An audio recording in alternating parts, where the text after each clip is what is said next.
Hello' বন্ধু, current আছামলৈ স্বাগতম। আপোনালোকক কমেও মই 1000 সাঁচি গছৰ ভিডিঅ' প্ৰদান কৰিছোঁ। আপোনালোকে নিশ্চয় উপকৃত হৈছে। মই কেনেকৈ সাঁচি গুটি সংগ্ৰহ কৰিব সেইটো কথা আপোনালোকক বৰ সূক্ষ্মভাৱে কৈ আছোঁ, যিটো নেকি আমাৰ সাঁচি খেতিৰ আধাৰ।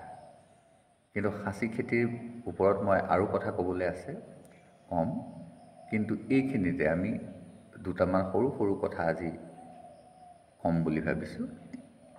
সেইটোৰ ভিতৰত আপোনালোকে মোৰ ভিডিঅ'বিলাকত প্ৰায়ে দেখিছে যে এজোপা অমিতা গছ আহি থাকে। মই আজি সেই অমিতা গছজোপাৰ উপকাৰিতা সম্পৰ্কে আপোনালোকক দুটামান কথা ক'ব বিচাৰিছোঁ, আপোনালোকে নিশ্চয় গ্ৰহণ কৰিব। এই যে এই অমিতাজোপাৰ ওপৰত ক'ব লগা বিশেষ কথা হ'ল যে আমি ইয়াক অৱহেলা কৰোঁ। সাধাৰণতে মানুহে অমিতা খাবলৈ বহুত মানুহে বেয়াও পায়, যিহেতু তাৰ প্ৰচুৰ অমিতা আচলতে হয়। এতিয়া মোৰ এই অমিতা গছজোপা যে দেখুৱাই আছোঁ বা আপোনালোকে দেখি আছে, এই অমিতাজোপাত চাওকচোন কমেও 50-60টামান অমিতা লাগি আছে। এই অমিতাৰনো লাভ কি? এই অমিতাই আমাক দিয়ে প্ৰচুৰ ভিটামিন চি, যিটো আমাৰ স্বাস্থ্যৰ কাৰণে বা আমাৰ স্কিনৰ কাৰণে প্ৰচুৰ প্ৰয়োজন। আৰু দিয়ে ভিটামিন এ, পটাছিয়াম আৰু কেলছিয়াম। আমাৰ সাধাৰণতে মানুহবিলাকৰ কি হয়, আঁঠুৰ বিষ, কঁকালৰ বিষ, দাঁতৰ বিষ, পিঠিৰ বিষ, ৰাজহাড়ৰ বিষ, এই ইমানবিলাক বিষ সাধাৰণতে এইবিলাক কেলছিয়ামৰ কাৰণেই হয়। আপোনাৰ আজি পৰি পেলাই নি হাড় এডাল ভাগিছে, লগে লগে ডাক্তৰে আপোনাক কেলছিয়াম দিলে, মানে কি আপোনাৰ হাড়ডাল থুনুকা হৈছে। আপোনাৰ হাড়ডাল থুনুকা নহ'বলৈ বা মোৰ হাড়ডাল থুনুকা নহ'বলৈ আমি এই অমিতা প্ৰচুৰ পৰিমাণে নহ'লেও সপ্তাহত এদিন আমাৰ খাদ্যৰ তালিকাত যদি আমি ৰাখোঁ, তেতিয়াহ'লে আমাৰ কেলছিয়ামৰ অভাৱ স্বাভাৱিকতে দূৰ হৈ যাব। এই যে আমি সৰু সৰু ল'ৰাবিলাকক আপেল, আঙুৰ এইবিলাক সিজাই খুৱাওঁ একেবাৰে কেঁচুৱা কালতে, আপুনি সেই আপেলৰ পৰিৱৰ্তে যদি অমিতা সিজাই খুওৱা আৰম্ভ কৰে, তেতিয়া সেই ল'ৰাটোৰ বা সেই ছোৱালীটোৰ সৰুৰ পৰাই অমিতাৰ প্ৰতি এটা আগ্ৰহ জন্মিব। আমি ল'ৰা ছোৱালীবিলাকক বেয়া কৰোঁ কোনে? আমি কৰোঁ, আমি ডাঙৰবিলাকে কৰোঁ। আমি সিহঁতক কি কৰোঁ? চিপছ খাবলৈ দিওঁ, মৰ্টন খাবলৈ দিওঁ, ইত্যাদি ইত্যাদি মাৰাত্মক বস্তুবিলাক খাবলৈ আমি শিকাই দিওঁ। কাৰণ আপোনাৰ ঘৰত থকা ল'ৰাটোক আপুনিয়ে প্ৰথম চিপছৰ পেকেটটো হাতত তুলি দিছে, গতিকে সি চিপছ খাবলৈ শিকি গ'ল। কিন্তু তাকে নকৰি যদি আমি অকণমান পকা অমিতা খাবলৈ দিওঁ বা অকণমান কেঁচা অমিতা খাবলৈ সিজাই পেলাই পিটিকা কৰি সিহঁতক যদি খুৱাবলৈ সৰুৰ পৰা অভ্যাস কৰোঁ, সিহঁতৰ অমিতাৰ প্ৰতি এটা দুৰ্বলতা আহিব, আকৰ্ষণ আহিব, আৰু সি ভৱিষ্যত এই ৰোগখিনিৰ পৰা, মানে হাড়ৰ ৰোগৰ পৰা সি বাচি যাব, সেই ল'ৰাটো বাচি যাব। আৰু আছে কি? ওজন হ্ৰাস। আমাৰ কিছুমান ল'ৰা ছোৱালী আপুনি দেখিলে আচৰিত হ'ব যে ইমান শকত হৈ যায়, বা মাইকী মানুহ, মতা মানুহ, মানে গোটেই মানুহখিনিৰ কথা কৈছোঁ, যে ইমান ওজন বেছি হৈ যায় যে খোজেই কাঢ়িব নোৱাৰে। ৰাস্তাত পাতিহাঁহৰ দৰে থেপেক থাপাক খোজকাঢ়ি যায়। হয়তো বহুতে গৌৰৱ অনুভৱ কৰিব পাৰে যে শকত হৈছোঁ মই, কিন্তু না, সেইটো এটা ৰোগ। ওজন বৃদ্ধি হৈ যাব, মাংস বৃদ্ধি হৈ যাব, সেইটোৱে আপোনাক কাম কৰাত বিৰাট অসুবিধা দিব। আজি আপুনি 4জন মানুহ য'তেই লগ লাগক, বিশেষকৈ কিন্তু মহিলাসকলৰ, যে মাটিত বহিব নোৱাৰোঁ, চিধাই ক'ব যে মই মাটিত বহিব নোৱাৰোঁ। তোমাৰ এই মাটিত বহিব নোৱাৰা ৰোগটো শেষ কৰি দিব 15 দিনত। গ্ৰীপকৈ উঠিব পাৰিব, গ্ৰীপকৈ বহিব পাৰিব, আপোনাৰ একো সুবিধাই নাথাকিব। আপোনাৰ হ'ল কি? ওজন যেতিয়া বৃদ্ধি হৈ যায়, সেই মানুহজনৰ ভাৰসাম্য নাইকিয়া হৈ যায়। ভাৰসাম্য নাইকিয়া হৈ গ'লে সেই মানুহজনৰ একেবাৰে মানে বেলেঞ্চলেছ, উঠিব নোৱাৰে, বহিব নোৱাৰে, শুব নোৱাৰে, কিবা মস্ত বেমাৰী হৈ গ'ল, তাৰপিছতে প্ৰেছাৰে দিগদাৰ কৰিব, চুগাৰে দিগদাৰ কৰিব, কলেষ্ট্ৰৰেলে দিগদাৰ কৰিব। এই যে কলেষ্টৰেলৰ কাৰণে এই অমিতাটো বহুত ভাল, যিটো অতি মাৰাত্মক। কলেষ্টৰেলে কি কৰে, যেতিয়া কলেষ্টৰেল হ'ব, কলেষ্টৰেল হোৱাৰ লগে লগে কি হ'ব, মানুহজনৰ ব্লাড চাৰ্কুলেশ্যনটো বন্ধ হৈ যায়, মানে কমি যায়। ব্লাডৰ মানে আমাৰ শিৰাবিলাকৰ ভিতৰত কিছুমান মিহি মিহি হালধীয়া পদাৰ্থৰ সৃষ্টি হয়। সেই হালধীয়া পদাৰ্থটোৱে কি কৰে, আমাৰ তেজ চলাচলত বাধা দিয়ে, অৰ্থাৎ আমাক অক্সিজেন লাগে, অক্সিজেন যোৱাটো বাধা কৰি দিয়ে। সি এটা ভেটা, মানে ভেটি দিয়ে আমাৰ সুস্থ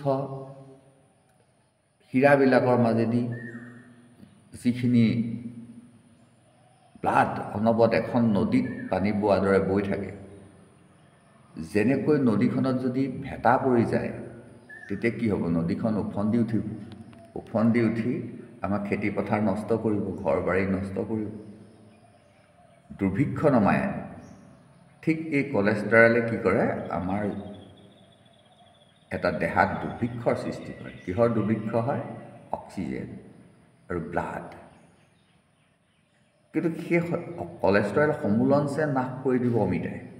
গতিকে আপুনি কলেষ্টৰেলৰ ঔষধ খাই থাকিবলৈ দৰকাৰ নাই, ৰাতিপুৱাই উঠি বহুত দূৰ খোজকাঢ়িবলৈ দৰকাৰ নাই, বা কলেষ্টৰেলৰ ঔষধ খাই আপোনাৰ জীৱনটো ক্ষতি কৰিবলৈ কোনো প্ৰয়োজন নাই। আপুনি সপ্তাহত এদিন অমিতা খালেই হৈ গ'ল। তাৰপাছত আহিছে, আমাৰ কি হৈছে, বিষ এটা হৈছে, আমি পিল নাখালে ভাল নহয়। আমাৰ শৌচ হৈছে, পিল নাখালে ভাল নহয়। মূৰৰ বিষ হৈছে, পিল নাখালে ভাল নহয়। তাৰমানে কি, আমাৰ ইমিউনিটিটো নষ্ট হৈছে। আচলতে মানুহ এজনৰ ৰোগ হ'লে কেতিয়াও দৰৱ আচলতে খাবই নালাগে, একেবাৰে দৰৱ নোখোৱাকৈ ভাল হ'ব লাগে। কাৰণ কেলৈ, আমাৰ শৰীৰতে এখন ডাঙৰ ফাৰ্মেচী আছে। কিন্তু সেই ফাৰ্মেচীখনত আমি কিছুমান প্ৰাকৃতিকভাৱে বস্তুৰ যোগান ধৰিব লাগিব।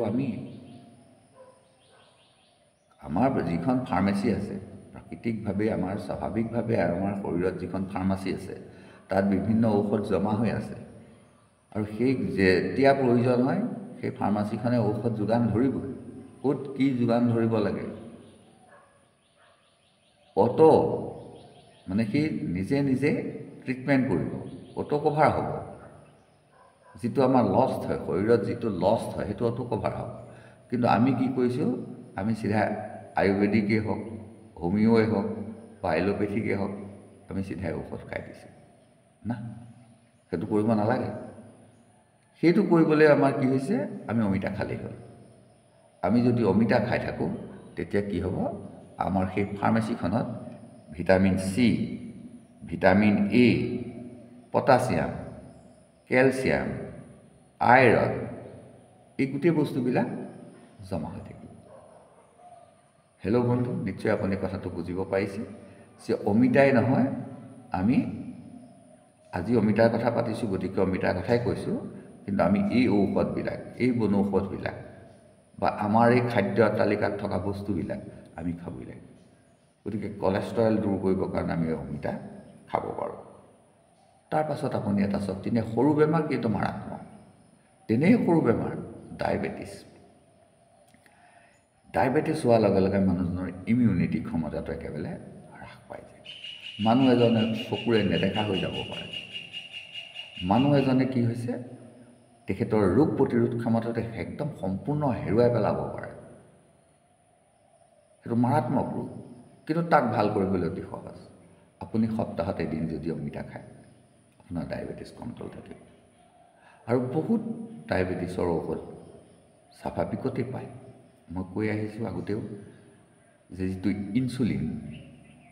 ইনচুলিন প্লাণ্ট মই আপোনালোকক দেখুৱাইছোঁ, তাৰ যদি এজোপা ৰুই লয়, তাৰ পাত এখিলা যদি আপুনি খায়, সপ্তাহত এখিলা খাওক, প্ৰত্যেক দিনে পাৰিলে প্ৰত্যেক দিনেই খাওক, আপোনাৰ ডায়েবেটিছ কণ্ট্ৰল থাকিব। সদায় 195 তেনেকুৱা থাকিব। আৰু তাত প্ৰচুৰ সহায় কৰিব অমিতাটোৱে। তাৰপাছত আহিলে কেঞ্চাৰৰ কোষবিলাক প্ৰত্যেকজন মানুহৰ দেহাতে আছে। প্ৰত্যেকজন মানুহৰ দেহাতে কেঞ্চাৰ কোষ আছে।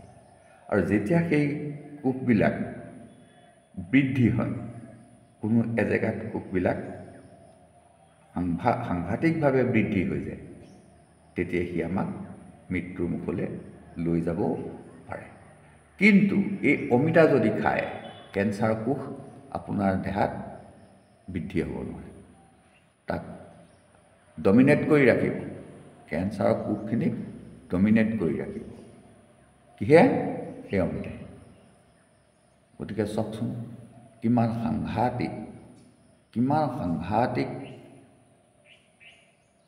ঔষধ আমাৰ হাততে আছে। গতিকে প্ৰাচীন ঋষিমুনিসকলে বহুত চিন্তা চৰ্চা গৱেষণা কৰি এনেকুৱা কিছুমান খাদ্য আমাৰ মাজত ৰাখি গৈছে।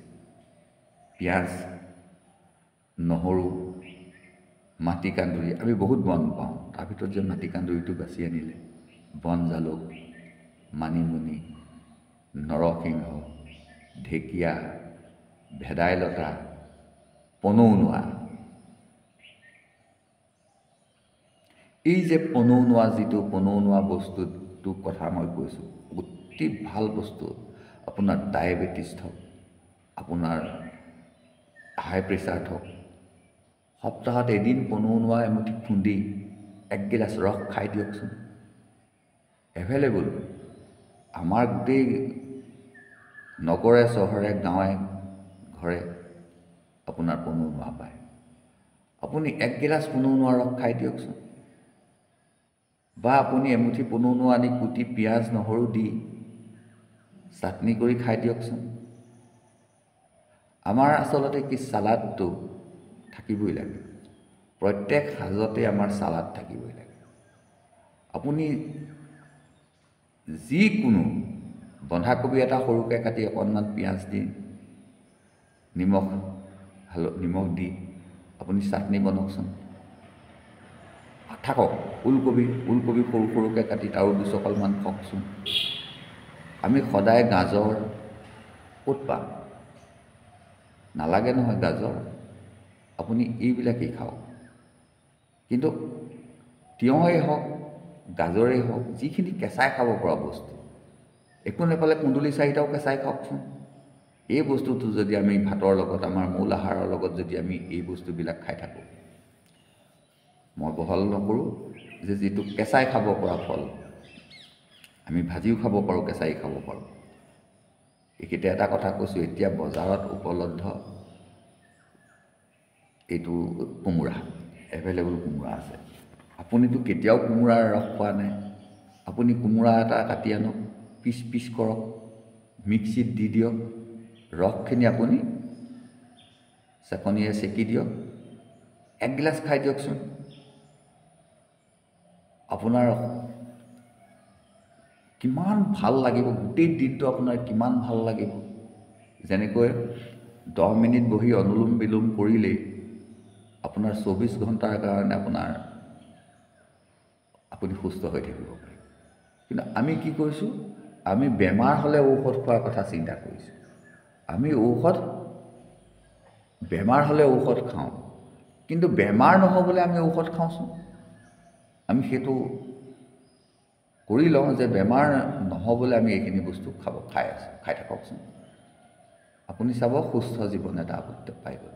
আপোনাৰ জীৱনটো সুস্থ হ'বই লাগিব, আপোনাৰ মন প্ৰফুল্লিত হৈ থাকিবই লাগিব, আপোনাৰ অৱসাদ দূৰ হ'বই লাগিব, তেতিয়া আপুনি কাম কৰিব পাৰিব বা মই কাম কৰিব পাৰিম। আমি আজি কালি পৰহি আমি ভিডিঅ'বিলাকত পাতি আছোঁ, ছিংগাপুৰৰ কথা পাতিছোঁ, আমি ডুবাইৰ কথা পাতিছোঁ। ডুবাইৰ মানুহবিলাক কেলৈ ইমান শক্তিশালী? তেওঁলোকে 20% মানুহ আছে, তাত 50% মানুহ আপোনাৰ ভাৰতীয় মানুহ আছে, 30% আপোনাৰ বিদেশৰ মানুহ অহৰহ তালৈ ধাৱমান হৈছে। কোটি কোটি টকা তেওঁলোকে আয় কৰিছে, প্ৰত্যেক দিনাই বৈদেশিক মুদ্ৰা আহৰণ কৰিছে। আমি কি কৰিছোঁ বৈদেশিক মুদ্ৰা আহৰণ কৰিবৰ কাৰণে? আমিতো একোৱে কৰা নাই। আমি যিখিনি কৰিছোঁ আমাৰ অসমতে কৰিছোঁ, ভাৰততে কৰিছোঁ, আমি আমাৰ পইচাবিলাকে সদায় আৰ্ণ কৰি আছোঁ। আমিতো কোনোতো বৈদেশিক মুদ্ৰা আহৰণ কৰিবৰ কাৰণে, আমি সঁচাকৈ যদি আমি ক্ষমতাশালী হ'ব লাগিব, আমি বৈদেশিক মুদ্ৰা আনিবই লাগিব। আৰু সেই বৈদেশিক মুদ্ৰা আনিবৰ কাৰণে আমি সাঁচি খেতি কৰিবলৈ প্ৰয়াস কৰিছোঁ। একেবাৰে পোনপটীয়াকৈ আপোনাৰ বাৰীৰ সাঁচি গছজোপা কেতিয়াও আমি ভাৰতীয় মুদ্ৰা কাৰণেও চাফিচিয়েণ্ট, সি বৈদেশিক মুদ্ৰা আনিবই। সি কুৱেইটলৈ যাবই, আমাৰ সাঁচি গছৰ আঁতৰটো বা আগৰটো সি কুৱেইটলৈ যাবই, কাটাৰলৈ যাবই, সি ডুবাইলৈ যাবই, ডুবাইৰ পৰা সি বিভিন্ন প্ৰাচ্যলৈ গুচি যাব। আৰু আমাৰ সাংঘাতিক আমি চহকী হৈ যাম।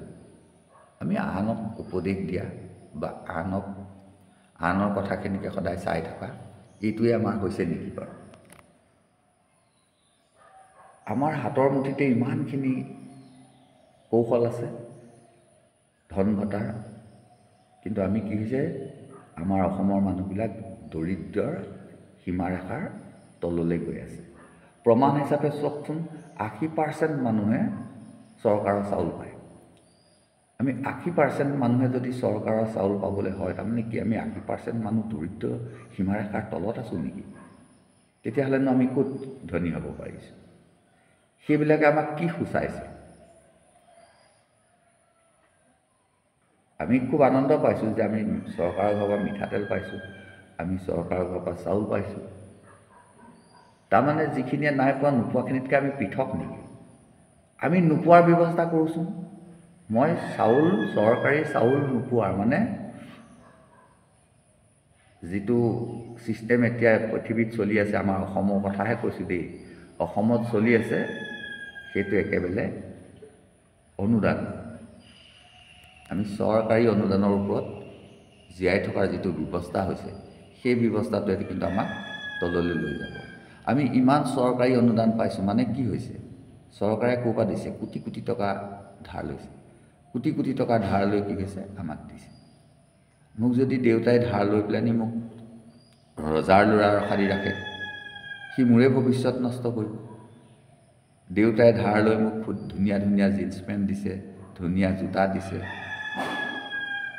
ধুনীয়া খোৱা বোৱা দিছে, আপেল আঙুৰ কমলা সদায় খুৱাই আছে, মাছ মাংস সদায় খুৱাই আছে, আৰু টকা দৰকাৰ হ'লে দেউতাই ধাৰ কৰি আনিছে। শেষত কি হৈছে? দেউতাই এডোখৰ এডোখৰকৈ মাটিবিলাক দি গৈছে, যেনেকৈ আদানীক দি গৈছে। আদানীক মাটি অলপমান দিলে, ৰেল ষ্টেচনটো দিলে, উৰাজাহাজ বিমান ঘাটিবিলাক দিছে, আৰু আমাক আনি পেলাই অৰুণোদয় দিছে। সেইটোতো ভাল লক্ষণ নহয় ন। তাতকৈ আমি প্ৰত্যেকজনে যদি জনমূৰি আয় বৃদ্ধি কৰিবলৈ যাওঁ, তেতিয়া আমাৰ মাটিডোখৰটো আনক বিকি দিবলৈ, অসমৰ মাটি এডোখৰ আনক বিকিব নালাগে। আমি কেন্দ্ৰীয় চৰকাৰৰ পৰা লোন লৈ থাকিব নালাগে, ধাৰহে দিছে আমাক, আমি ধাৰ লৈ থাকিব নালাগে। এইখিনি আমাৰ চিন্তা কৰিব হ'ল। এইখিনিকে যদি চিন্তা নকৰোঁ, এদিন আমাৰ মাটি বাৰী সমূলমছে গুচি যাব। চাওকচোন, আমাৰ মাটি এডোখৰ মন গ'লে গুজৰাটৰ মানুহ এজন আহি বা আপোনাৰ ৰাজস্থানৰ পৰা মানুহ এজন আমাৰ ইয়াত ব্যৱসায় কৰিবলৈ আহিছে, ব্যৱসায় কৰিবলৈ আহি কি কৰিছে, কেইদিনমানৰ ভিতৰতে প্ৰচুৰ টকা কৰিছে আৰু আমাৰ মাটি এডোখৰ কিনি লৈছে। এনেকৈ যদি সদায় ৰাজস্থানৰ মানুহবিলাক আহি আহি আমাৰ মাটিবিলাক যদি কিনি থাকে, এদিন দেখোন আমাৰ অসমীয়া মাটি নাইকিয়া হৈ যাব, এইখনচোন ৰাজস্থান হৈ যাব। কথাটো নহয়নে বাৰু? আজি যদি আদানী আম্বানীয়ে আমাৰ হাজাৰ হাজাৰ বিঘা যদি মাটি কিনি লৈছে, এনেকৈ অলপ অলপ মাটি কিনোতে ব্ৰিটিছে যেনেকৈ চুৰাটত অকণমান ব্যৱসায় কৰিবলৈহে মাটি লৈছিলে, ধপাতৰ ব্যৱসায় কৰিবলৈ, তাকো ধপাতৰ ব্যৱসায় চুৰাটত লৈছিলে। তাৰপৰা লাহে লাহে চব গোটেই ভাৰতবৰ্ষখন লৈ পেলালে। সেই গতিটোৱে আমাৰ মাজত আজি হোৱা নাইনে? অলপ অলপকৈ আমি সৰ্বস্ব হেৰুৱাই পেলাব নালাগিবনে? গতিকে আমি ৰোধ কৰিব লাগিব। আমাৰ মাটি সম্পত্তি আনক বিক্ৰী কৰাটো, বহিৰাগতক বিক্ৰী কৰাটো বন্ধ কৰিব লাগিব। সেইটো বন্ধ কৰিবলৈ আমি চৰকাৰী দান অনুদান আমি নল'ব লাগিব। চৰকাৰী দান অনুদান আমাক কেলে? যদি সেইখিনি এটা ইণ্ডাষ্ট্ৰি, ডাঙৰ ইণ্ডাষ্ট্ৰি এটা কৰি পেলাই যদি তাত আমাক কৰ্ম সংস্থাপন দিলেহেঁতেন, আমাৰ যদি আয় হ'লহেঁতেন, সেইটো বেলেগ কথা। হেল্ল' বন্ধু, এইটো বেলেগ চেপ্টাৰ। সেইখিনিলৈ নগৈ আকৌ আমি ঘূৰি আহিছোঁ এটা সৰু কথা। আপুনি বাৰু বহুত ধনী মানুহ নেকি? আপোনাৰ এটা ধুনীয়া অট্টালিকা আছে নেকি? আপোনাৰ অট্টালিকাটোৰ ভিতৰত নিশ্চয় আপোনাৰ এটা ৰান্ধনি ঘৰ আছে। আপোনাৰ সেই ৰান্ধনি ঘৰত বাৰু পঁইতাচোৰা আছে নেকি? যদি পঁইতাচোৰা আছে, আপুনি পঁইতাচোৰাবিলাক মাৰিবৰ কাৰণে আপুনি বিভিন্ন মেডিচিন কিনি আনিছে নেকি? আনি আপুনি সেইখিনি ইউজ কৰিছে নেকি? চাব, আপুনি সুন্দৰ এটা AC ৰুমত থাকিব পাৰে, কিন্তু আপোনাক ঘাতক হিচাপে তাতে এটা বস্তু আছে, সেইটো হ'ল পঁইতাচোৰা। এই পঁইতাচোৰাটোৱে আপোনাক ঘাতক হিচাপে কিন্তু কাম কৰি আছে। আপুনি যিমানেই ধুনীয়া ঘৰত নাথাকক কিয়, আপোনাৰ ঘৰত এটা পঁইতাচোৰা নাই প্ৰথম আমাৰ ঘৰত, কিন্তু লাহে লাহে দেখিলে যে আপোনাৰ যিটো কিটচেনত কি হৈছে, আপোনাৰ যিটো খুব সুন্দৰ আপুনি মডুলা বনাই লৈছে, তাত কিন্তু অজস্ৰ পঁইতাচোৰা হ'বলৈ আৰম্ভ কৰিব পাৰে। তেতিয়া আপুনি এই মেডিচিনখিনি যদি লৈ আনে, সেইটো কিন্তু অতি মাৰাত্মক। তাৰ কাৰণে আপুনি কি কৰিব জানেনে? মই পঁইতাচোৰা মাৰিবৰ কাৰণে এটা সহজ বুদ্ধি দি দিছোঁ। সেই সহজ বুদ্ধিটো হ'ল, এবিধ সৰু সৰু ভেকুলী আছে, চুক ভেকুলীটোতকৈ কিন্তু সৰু সৰু। আপুনি চুক ভেকুলীৰ পোৱালি বুলি ভাবিব পাৰে। মই কালিলৈ বা পৰহিলৈ ফটোত আপোনালোকক দেখুৱাই দিম। কাৰণ সেই বস্তুটো সাধাৰণতে সেইখিনি আপুনি গধূলিহে দেখা পাব। সন্ধিয়াৰ পৰা সিহঁতি ওলাবলৈ আৰম্ভ কৰে। আপুনি তেনেকুৱা কেইটামান ভেকুলী আপুনি অন্যত বিচাৰি যাব নালাগে, আপোনাৰ ৰুমতে পাব। সিহঁতি মানুহৰ ঘৰতে থাকে, ভিতৰতে থাকে। দুটামান ধৰি আনি আপোনাৰ কিটচেনত ৰাখি দিয়ক। আপোনাক কেলৈ ধৰি আনিবলৈ ক'লোঁ, আপোনাৰ ইটো ৰুমৰ পৰা সিটো ৰুমলৈ কিন্তু ভেকুলীটো যাবলৈ অসুবিধা হয়। কাৰণ আপোনাৰ যিখন দুৱাৰ, সেই দুৱাৰৰ তলেদি সিহঁতি সুৰকিব নোৱাৰে। আপুনি ভেকুলীটোৰ গাত এখন কাপোৰ পেলাই দিয়ক আৰু তাত লাহেকৈ 2-3টামান আনি আপোনাৰ কিটচেনত ভৰাই দিয়ক। 2-3 দিনৰ ভিতৰত আপুনি দেখিব যে আপোনাৰ তাত পঁইতাচোৰা সমুদিনছে নাইকিয়া হৈ গৈছে। এতিয়া অতি সহজ। এইবিলাক হ'ল প্ৰকৃতিৰ জমাধাৰ। প্ৰভুৱে কিছুমান বস্তু সৃষ্টি কৰাৰ লগে লগে সেই সৃষ্টি কৰা বস্তুখিনি খাবৰ কাৰণে আপোনাৰ কিছুমান বস্তু মানে সিহঁতক সন্তুলিত অৱস্থাত ৰাখিবলৈ, ভাৰসাম্য ৰক্ষা কৰিবৰ কাৰণে আপোনাৰ যিটো আপুনি মানে ইটোৱে যে সিটো বস্তু খায়, ইটো বস্তুৱে সিটো বস্তুক খায়। যেনেকৈ ফৰিংটোৱে নৰাডাল খালে, ফৰিংটোক ভেকুলীয়ে খালে, ভেকুলীটোক সাপটোৱে খালে, সাপটোক চিলনীয়ে খালে। এই যিটো চক্ৰ চলি থাকে, সেইটোৱেদি আমাৰ মানুহখিনি জীয়াই থাকিবৰ কাৰণে আমাক কিছুমান পথ দিছে। খাদ্যজাল, এই খাদ্যজাল বুলি কয়। এই খাদ্যজালটো প্ৰকৃতিয়ে সৃষ্টি কৰি থৈছে, কিন্তু আমি তাক ক্ষতিসাধন কৰিছোঁ। ফলস্বৰূপে আমি এই দুৰ্ভোগ ভুগিব লগা হৈছে। মই পাতি আছিলোঁ বান্দৰৰ কথা, কেইবাটাও ভিডিঅ'ত দিছোঁ যে বান্দৰ যেতিয়া আমাৰ অঞ্চলবিলাকত, গাঁওবিলাকত সোমাই গ'ল, তেতিয়া মানুহবিলাকক হাৰাশাস্তি কৰিছে। আনকি এতিয়া এনেকুৱা হৈছে যে সিহঁতে গেছো বন্ধ কৰিব জানে। আপোনাৰ গেছটো যদি চলি আছে, সি আহি পেলাই গেছটো বন্ধ কৰি দিছে। এতিয়া এঘৰ মানুহত কি হৈছে, মানে ভাত বনাই আছিলে, মানুহ বাহিৰলৈ গ'ল, বান্দৰ সোমাই আহিলে।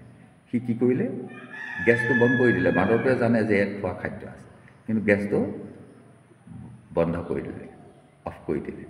কৰি পেলাই সি বহি আছে। কেলৈ বহি আছে? ঠাণ্ডা হ'ব। ঠাণ্ডা হ'লে সি কি কৰিব? খাব। হেল্ল' বন্ধু, এইটো কিয় হ'বলৈ পালে? এইটো কোনে কৰিছে? এইটো আমিয়ে কৰিছোঁ। কেলৈ? আমি অৰণ্যবিলাক ভাঙি দিছোঁ। অৰণ্যবিলাক ভাঙি দিয়াৰ কাৰণে বান্দৰ ইয়ালৈ গুচি আহিছে। আপুনি বাৰু কেতিয়াবা কুৰুক্ষেত্ৰলৈ গৈছেনে? আপুনি যদি কুৰুক্ষেত্ৰলৈ গৈছে, তেতিয়াহ'লে আপুনি এটা কথা মন কৰিবচোন। আপুনি যেতিয়া বাটত খোজকাঢ়ি আছে, হঠাৎ দেখিব বান্দৰ এটাই থাপ মাৰি আপোনাৰ মোবাইলটো লৈ গুচি গ'ল। যিকোনো বস্তু নিব, কিন্তু যদি আপুনি অতি সহজতে মোবাইলটো লৈ সিহঁতি ক'লৈ যায়? গছৰ ওপৰলৈ গুচি যায়। আপুনি এতিয়া মোবাইলটোতো আপোনাৰ হয়তো লাখ টকাও হ'ব পাৰে, হয়তো আপোনাৰ 40-50 হাজাৰ টকীয়া হ'ব পাৰে। এতিয়া আপুনি কেনেকৈ আনিব? তেতিয়া আপোনাৰ দেখিব যে ওচৰতে এটা মানুহ ৰৈ আছে বা দুজন মানুহ ৰৈ আছে। কোনোবা এজন আপোনাৰ ওচৰলৈ গুচি আহিব, আহি ক'ব যে আপুনি দাদা 200 টকা দিয়ক, মই আপোনাক মোবাইলটো আনি দিম। আপুনি বিনা দ্বিধাই আপুনি 200 টকা এটা তাক দি দিলে। দি দিয়াৰ লগে লগে কি কৰিলে মানুহজনে? কি কৰিলে চাব এতিয়া, এটা চিপছৰ পেকেট বান্দৰটোলৈ দলি মাৰি দিব।